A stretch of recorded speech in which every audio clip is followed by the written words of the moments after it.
સત સાહેબ, સત વિદ્યા મંદિર, પરમ ગુરુ પાઠશાળા સંકુલ, સારસા. હું પટેલ હરીશભાઈ બી, ધોરણ 11, વિષય વાણિજ્ય વ્યવસ્થા અને સંચાલન, યુનિટ 7, જાહેર ક્ષેત્ર, ખાનગી ક્ષેત્ર અને વૈશ્વિક સાહસો. તો આપણે આ પ્રકરણની અંદર જાહેર ક્ષેત્ર, એનો અર્થ, લક્ષણો, જાહેર ક્ષેત્રના સ્વરૂપો, જાહેર સાહસોના સ્વરૂપોની તુલના, જાહેર ક્ષેત્રની બદલાતી જતી ભૂમિકા, ખાનગી ક્ષેત્ર, અર્થ, લક્ષણો, જાહેર ક્ષેત્ર અને ખાનગી ક્ષેત્ર વચ્ચેનો તફાવત, વૈશ્વિક સાહસો, ખ્યાલ, એની લાક્ષણિકતાઓ, સંયુક્ત સાહસો, ખ્યાલ, એની લાક્ષણિકતાઓ, જાહેર ખાનગી ભાગીદારી, એનો ખ્યાલ, અને જાહેર ઉપયોગિતા, એનો ખ્યાલ. આટલા મુદ્દા આપણે અહીંયા જોવાના છે.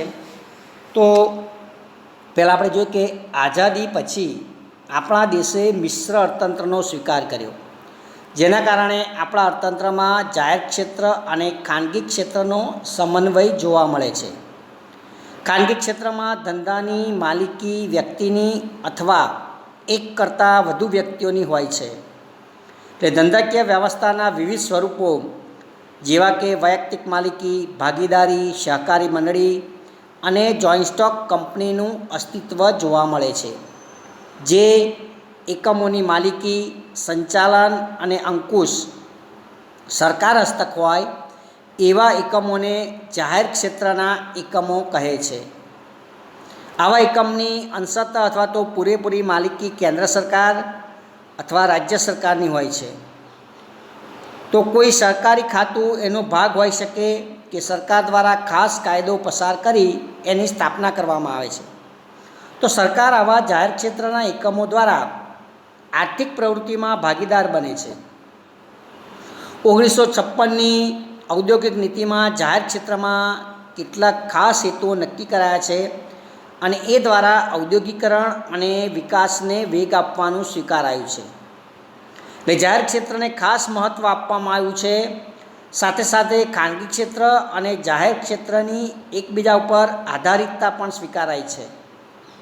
એટલે 1991ની ઔદ્યોગિક નીતિમાં અગાઉની ઔદ્યોગિક નીતિઓ કરતાં ભારે પરિવર્તન જોવા મળ્યા છે. જાહેર ક્ષેત્રમાં સરકાર પોતાનું રોકાણ ખાનગી ક્ષેત્રને જરૂરિયાત મુજબ વેચવાની શરૂઆત કરી અને ખાનગી ક્ષેત્રને વધુ સ્વાયત્તતા આપવાનું સ્વીકારાયું. તો આ રીતના જાહેર ક્ષેત્રનું અને ખાનગી ક્ષેત્રનું જે સહઅસ્તિત્વ છે એ આપણને ભારતની અંદર મિશ્ર અર્થતંત્ર તરીકે આપણને જોવા મળે છે. હવે આગળ આપણે જે જાહેર ક્ષેત્ર એટલે શું અને એના લક્ષણો એની ચર્ચા કરીએ. તો જે એકમોની માલિકી, સંચાલન અને અંકુશ સરકાર હસ્તક હોય એને જાહેર ક્ષેત્રના સાહસ કહેવાય. એટલે કે બધી જ માલિકી અને સંચાલન એ જાહેર ક્ષેત્રનું હોય છે, એટલે સરકારની માલિકીનું હોય છે. એની લાક્ષણિકતા જોઈએ એટલે આપણને એનો વધારે ખ્યાલ આવે. તો મૂળભૂત ઉદ્યોગોની સ્થાપના.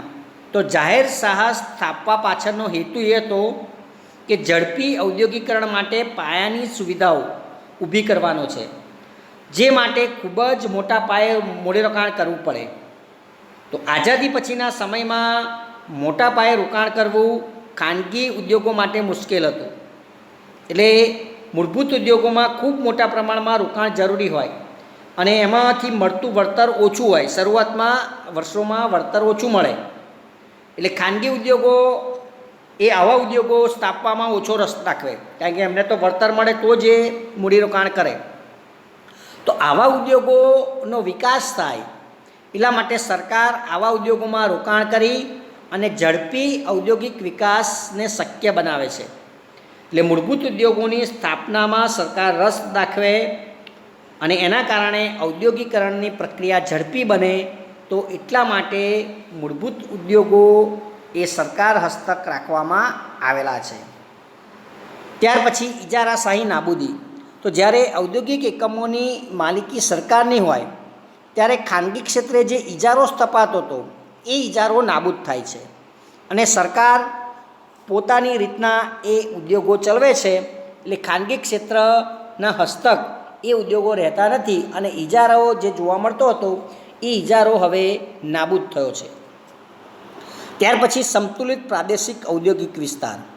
તો પછાત વિસ્તારો હોય, પહાડી વિસ્તારો હોય કે જ્યાં ખાનગી ક્ષેત્રો મૂડીરોકાણ કરવા તૈયાર હોતા નથી, તો ત્યાં સરકાર મૂડીરોકાણ કરી અને સંતુલિત પ્રાદેશિક ઔદ્યોગિક વિકાસ કરી શકે. એટલે એવા ક્ષેત્રોનો પણ વિકાસ થાય એટલા માટે સરકાર ત્યાં પોતે મૂડીરોકાણ કરે છે.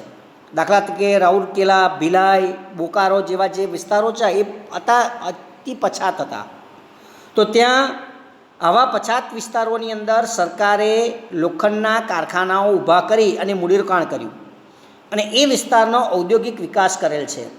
તો આજે જુઓ કે એ વિસ્તાર ખૂબ જ વિકસિત છે. રૂરકેલા, ભિલાઈને બધા ત્યાં લોખંડના કારખાના થયા એટલે આજુબાજુના બધા વિસ્તારો ઔદ્યોગિક વિકાસ થયો અને એના કારણે એ રાજ્યનો પણ સારો એવો વિકાસ થયેલો છે. ત્યાર પછી સામાજિક કલ્યાણનો હેતુ. તો સામાન્ય રીતે ખાનગી ક્ષેત્રનો હેતુ વધુ નફો છે, જ્યારે જાહેર ક્ષેત્રનો હેતુ નફાની સાથે સમાજ કલ્યાણનો પણ છે. એટલે સમાજના બધા જ વર્ગોને કોઈપણ પ્રકારના ભેદભાવ વગર જાહેર સાહસો સેવાઓ આપે છે. એટલે સરકાર દ્વારા બધી સેવાઓ બધાને પૂરી પાડવામાં આવે છે. એટલે ઔદ્યોગિકરણને વેગ આપવા માટે પાયાના ઉદ્યોગોમાં જાહેર સાહસો મોટા પાયે કામ કરે છે અને ઔદ્યોગિકરણને વેગ આપી સમગ્ર સમાજનું કલ્યાણ કરે છે. તો આ રીતના સામાજિક કલ્યાણના હેતુને સર પણ જે ઉદ્યોગો છે એ ઉદ્યોગોની સ્થાપના સરકાર દ્વારા થાય છે. ત્યાર પછી નફાનું નીચું ધોરણ. તો જાહેર ક્ષેત્ર બહુ ઓછા નફાના ધોરણથી પોતાની સેવાઓ આપે છે. શરૂઆતના સમયમાં જાહેર ક્ષેત્ર નુકસાન કરે તો પણ સરકાર એને ચલાવી લે છે અને એ રીતના ઉદ્યોગો ચલાવી અથવા સેવાઓ આપવામાં આવે છે. 1991થી નીતિમાં પરિવર્તન આવ્યું. એ પ્રમાણે જાહેર ક્ષેત્ર પણ સામાન્ય નફો કરે એ અપેક્ષિત માનવામાં આવ્યું કે જેથી કરીને ખાનગી ક્ષેત્રની એ લોકો હરીફાઈ કરી શકે અને નફો પ્રાપ્ત થાય તો એ વિકાસની અંદર પણ આપણે ભાગીદાર બની શકીએ. તો એટલા માટે નફાનું ધોરણ પણ હવે સ્વીકારવામાં આવ્યું છે. ત્યાર પછી રાષ્ટ્રહિતની જાળવણી. તો જાહેર ક્ષેત્ર રાષ્ટ્રહિત માટે વધુ યોગ્ય સાબિત થયા છે. દાખલા તરીકે સંરક્ષણ ક્ષેત્રના સાધનોનું ઉત્પાદન હવે સરકાર દ્વારા થાય છે. પહેલાં આપણે ટેન્કો છે, મિસાઇલો છે અથવા તો જે બધા સાધનો જે સંરક્ષણના હતા, વિમાનો ને લડાયક વિમાનો ને બધું, એ બહારથી મંગાવવું પડતું હતું અને ખૂબ મોટા પ્રમાણમાં વિદેશી હુડિયામણ વપરાઈ જતું હતું. પણ હવે સરકાર જાહેર ક્ષેત્રમાં આ ઉદ્યોગોની સ્થાપના કરી છે અને એનું ઉત્પાદન હવે સરકાર દ્વારા જ કરવામાં આવે છે. એટલે એટલી બચત આપણે થાય છે. ત્યાર પછી રોજગારીની તકોનું સર્જન. તો ભારત જેવા વિકસતા અને વધુ વસ્તી ધરાવતા દેશમાં રોજગારીની તકોનું સર્જન અતિ મહત્ત્વનું છે. એટલે જાહેર ક્ષેત્ર મોટા પાયે પર રોકાણ કરી અને સાથે આનુષંગિક એકમોનો પણ વિકાસ કરી અને રોજગારીની તકોનું સર્જન કરે છે. તો આ રીતના મોટા પાયાના ઉદ્યોગોની સાથે સાથે નાના ઉદ્યોગોની પણ સ્થાપના કરી અથવા એનો વિકાસ કરી અને રોજગારીની તકો પૂરી પાડવામાં આવે છે. ત્યાર પછી દેશના આર્થિક વિકાસમાં વધારો. તો કોઈપણ દેશ માટે આર્થિક વિકાસ અત્યંત જરૂરી છે. તો જાહેર ક્ષેત્રના ઉદ્યોગો માટે જરૂરી પાયાની સુવિધાનું સર્જન કરે છે અને એના કારણે નવા ઉદ્યોગોનો પણ વિકાસ બને છે. એટલે વિકાસ શક્ય બને કારણ કે મોટા પાયાના ઉદ્યોગો સ્થપાય તો સાથે સાથે નાના પાયાના ઉદ્યોગોનો પણ વિકાસ થાય. તો દેશનો આર્થિક વિકાસ સતત વધતો રહે છે. એમાં મોટા પાયાના ઉદ્યોગોનું સૌથી વધારે યોગદાન છે. ત્યાર પછી સામાજિક અને આર્થિક ન્યાય. તો જાહેર ક્ષેત્રનું સંચાલન સરકાર હસ્તક છે. એટલે સરકારની નીતિઓનું પાલન કરવાનું ફરજિયાત છે. તો સમાજના નબળા વર્ગોને વિનામૂલ્યે અથવા તો રાહત દરે સેવાઓ મળે છે. નોકરીની સુરક્ષા, નોકરીની શરતો, મજૂર કાયદાઓનું સંપૂર્ણ પાલન, મહિલાઓને અગ્રતાક્રમ જેવી અનેક બાબતો પ્રત્યે હકારાત્મક વલણ જોવા મળે છે અને આથી જાહેર ક્ષેત્ર વધુ સામાજિક રીતે આપણને ન્યાય અપાવી શકે છે. એટલે સમાજનો આર્થિક વિકાસ છે એ પણ મોટા જે પાયાના ઉદ્યોગો છે એના આભારી છે, એટલે જાહેર ક્ષેત્રને આભારી છે. ત્યાર પછી આદર્શ વેતન અને સગવડો. તો જાહેર ક્ષેત્ર સરકારી માલિકીના હોવાથી, સરકાર સાથે સંકળાયેલા હોવાથી કર્મચારીઓને સારા વેતન ધોરણ મળે છે અને કર્મચારીઓને ખાનગી ક્ષેત્ર કરતાં વધારે સારી સવલતો મળે છે. વધારે સારા લાભો એ જાહેર ક્ષેત્રના સાહસોની અંદર પ્રાપ્ત થતા હોય છે.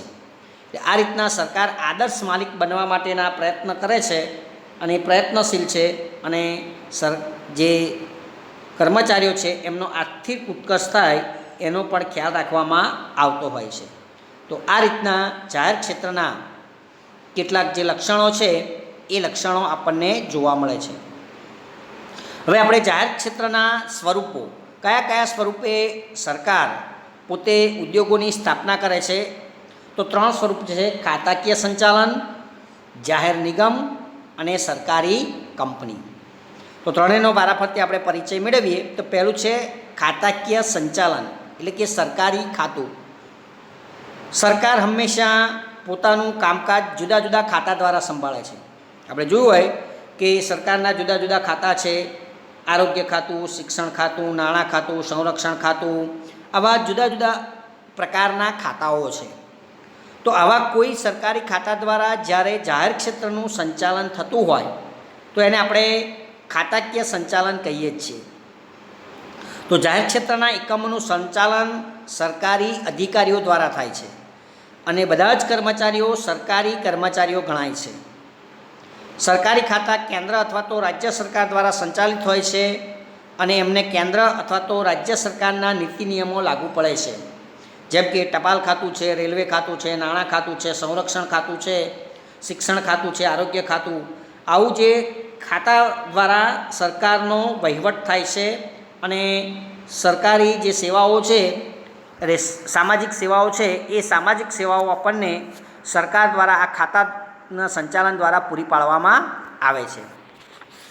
એને લક્ષણો આપણે જોઈએ તો જે લક્ષણો છે એની અંદર એક તો નાણાંની ફાળવણી. તો ખાતાકીય સંચાલનના ઉદ્યોગોની નાણાંની ફાળવણી જે સંબંધિત સરકારી અંદાજપત્રમાંથી થાય છે. એટલે આપણે દર વર્ષે જે અંદાજપત્ર ઘડાય છે એની અંદર જુદા જુદા ખાતાઓને આ રીતના નાણાંની ફાળવણી કરવામાં આવે છે. એટલે સરકાર આ રીતના ખર્ચ કરવા માટે નાણાંની ફાળવણી કરે છે અને એ ખાતામાંથી જે કંઈ આવક થાય છે એ સરકારની તિજોરીમાં જમા થાય છે, એટલે કે સરકારની આવક ગણાય છે.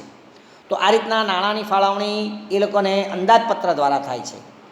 હિસાબોની જાળવણી જોઈએ તો સરકારી ખાતાના હિસાબોની જાળવણી જે તે વિભાગ દ્વારા કરવામાં આવે છે અને એનું ઓડિટ નિયંત્રક અને મહાલેખા પરીક્ષક, જેને CAG કમ્પોર્ટલેટર એન્ડ ઓડિટર જનરલ તરીકે એને ઓળખવામાં આવે છે. તો એના દ્વારા આખા સરકારી ખાતાના હિસાબોનું જાળવણી થાય અને એનું ઓડિટ પણ એના દ્વારા થાય. તો આ અધિકારીઓની નિમણૂક કરવામાં આવેલી હોય છે અને એના દ્વારા સરકારની હિસાબોની જાળવણી થાય છે. કર્મચારીઓની નિમણૂક. તો ખાતાકીય સંચાલનના કર્મચારીઓ સરકારી કર્મચારીઓ ગણાય છે, પ્યોરલી ગવર્મેન્ટ સર્વન્ટ. એમની ભરતી, નિમણૂક અને એમની સેવાની શરતો સરકારી કર્મચારીઓ જેવી જ છે. એટલે બીજા ખાતાની સરકારી અધિકારીઓ હોય એવી જ કર્મચારી એ લોકો ગણાય છે અને બધા લાભો એ રીતના એને આપવામાં આવે છે. સરકારી સંચાલન અને અંકુશ. તો સરકારી ખાતાનું સંચાલન અને અંકુશ જે તે ખાતાના પ્રધાનની સીધી દેખરેખ હેઠળ થાય છે અને સનદી અધિકારીઓ એટલે IAS ઓફિસરો હોય એના દ્વારા એનું સંચાલન કરવામાં આવે છે. તો જુદા જુદા ખાતાના પ્રધાનો હોય એ પ્રધાનો એ ખાતાનું સીધી દેખરેખ હેઠળ એનું સંચાલન અને અંકુશ રાખે છે. ઉત્તરદાયિત્વ આપણે જોઈએ તો જે તે સરકારી ખાતાના કાર્યોની જવાબદારી ખાતું સંભાળનાર પ્રધાનની હોય છે અને પ્રધાનનું પ્રત્યક્ષ ઉત્તરદાયિત્વ સંસદ કે વિધાનસભા પ્રત્યે હોય છે. એટલે એ ખાતાની જે ખાતું એને સોંપ્યું હોય સરકારે અથવા નિમણૂક કરી હોય એ ખાતાના પ્રધાનની સીધી દેખરેખ હેઠળ બધું થાય. એટલે જે કંઈ જવાબદારી ઊભી થાય તો એ પ્રધાનની જવાબદારી ઊભી થાય છે. એનું ઉત્તરદાયિત્વ સીધું સંસદ કે વિધાનસભામાં છે એટલે એ ખાતા અંગે કોઈ પણ પ્રશ્ન સંસદમાં કે વિધાનસભાની અંદર એ પૂછવામાં આવે તો એનો જવાબ જે તે ખાતાના જે પ્રધાન હોય એને આપવો પડે.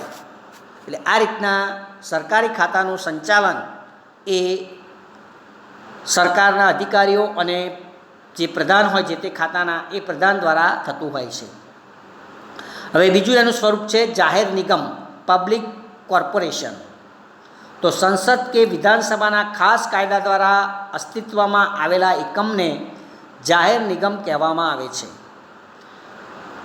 આ કાયદામાં નિગમની શરતો, ફરજો, અધિકારો, જવાબદારીઓ, કર્મચારીની નોકરી માટેના નિયમો અને સરકારી ખાતા સાથે કાયદાકીય સંબંધની જોગવાઈ કરવામાં આવી છે.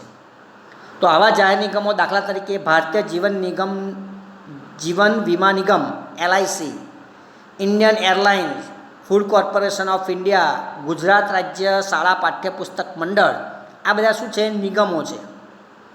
એટલે એને ખાસ કાયદા દ્વારા અસ્તિત્વમાં આવેલા છે.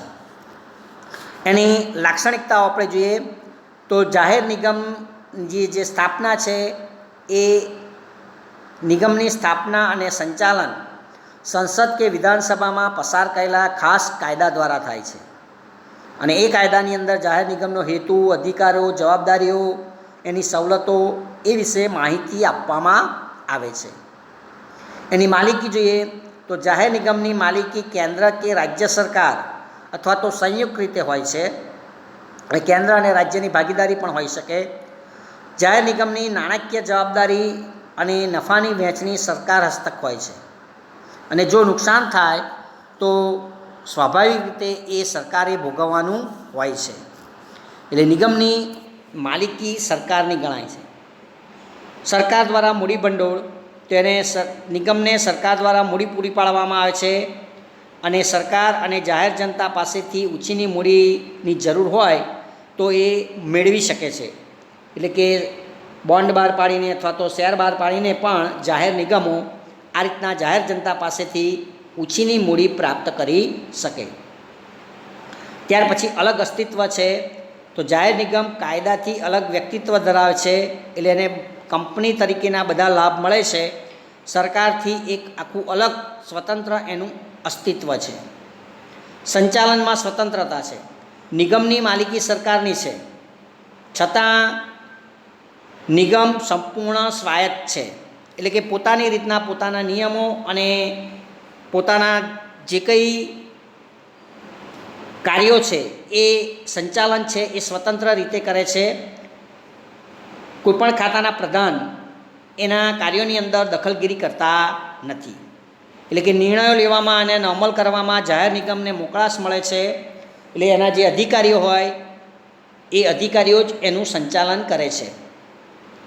કર્મચારી નિયમો જોઈએ તો જાહેર નિગમના કર્મચારીઓને સરકારી કર્મચારીઓના નિયમો લાગુ પડતા નથી. એટલે કે એ સરકારી કર્મચારી નથી, એ નિગમના કર્મચારી છે.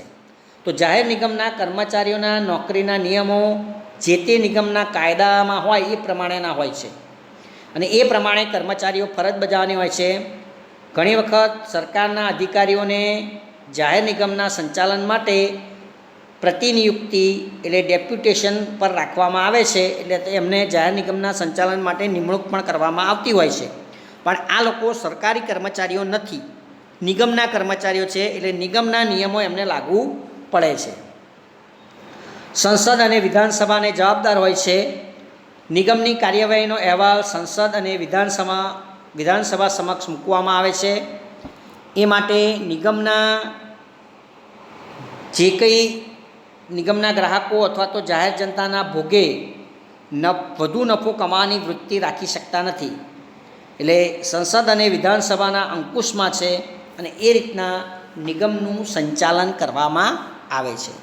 તો આ બીજું સ્વરૂપ નિગમ સ્વરૂપે સંચાલન જાહેર ક્ષેત્રનું થાય છે. ત્રીજું છે સરકારી કંપની, ગવર્મેન્ટ કંપની. તો સરકારી કંપનીની સ્થાપના અને સંચાલન ભારતીય કંપની ધારા પ્રમાણે થાય છે. જેમ ખાનગી કંપનીની સ્થાપના કરવામાં આવે છે એ જ રીતના સરકારી કંપનીની કંપની ધારા પ્રમાણે સ્થાપના થાય છે. અને આવી કંપનીનો હેતુ સંપૂર્ણપણે ધંધાકીય હોય છે. એટલે ખાનગી ક્ષેત્રની કંપનીઓ સાથે હરીફાઈ કરતી જોવા મળે છે. ભારતીય કંપની ધારા પ્રમાણે સરકારી કંપની એવી કંપની છે કે જેમાં સરકારની મૂડીનું પ્રમાણ ઓછામાં ઓછું 51% હોય છે, અથવા તો 100% મૂડીરોકાણ એ સરકારનું હોય છે. સરકારની મૂડી એટલે કે કેન્દ્ર સરકાર, રાજ્ય સરકાર અથવા તો કેન્દ્ર અને રાજ્ય સરકાર અથવા એકથી વધુ રાજ્ય સરકારોની સંયુક્ત મૂડી હોય છે. અને કંપનીના સંચાલનમાં સરકાર પોતાનું પ્રભુત્વ પુરવાર કરી શકે છે.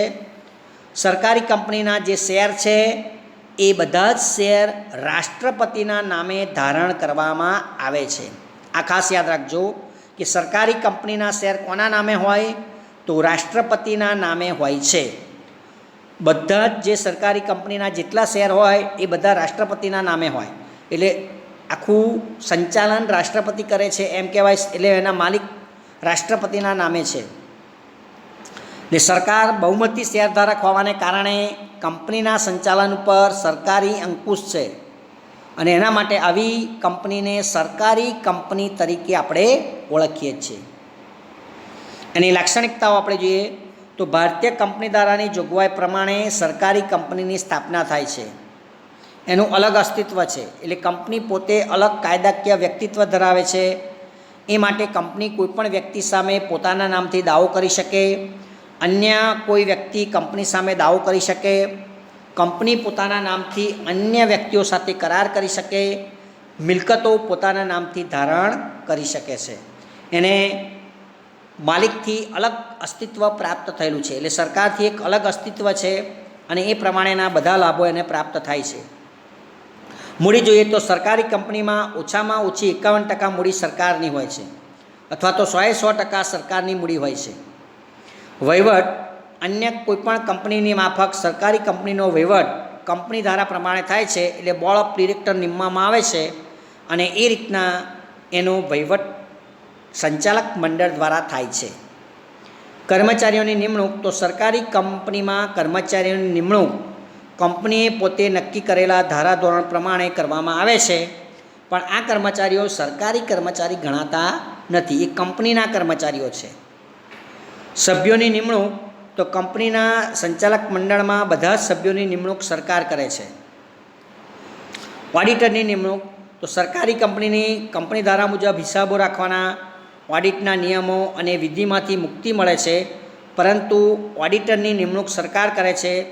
વાર્ષિક જે કંઈ અહેવાલ છે એ સંસદમાં અને વિધાનસભામાં રજૂ કરવામાં આવે છે.